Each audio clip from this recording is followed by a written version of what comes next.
కార్యకర్తల మీద ఎలాంటి తప్పుడు కేసులు పెట్టినా ధీటుగా ఎదుర్కొనడానికి మేము సంసిద్ధంగా ఉన్నాం.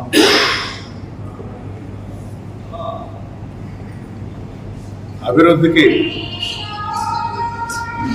వెంకటగిరి నియోజకవర్గం వరకు ఒక మేనిఫెస్టో రిలీజ్ చేయడం జరిగింది వైఎస్ఆర్ కాంగ్రెస్ పార్టీ. అలాగే తెలుగుదేశం పార్టీ కూడా ఆ రోజు మేనిఫెస్టో రిలీజ్ చేస్తుంది.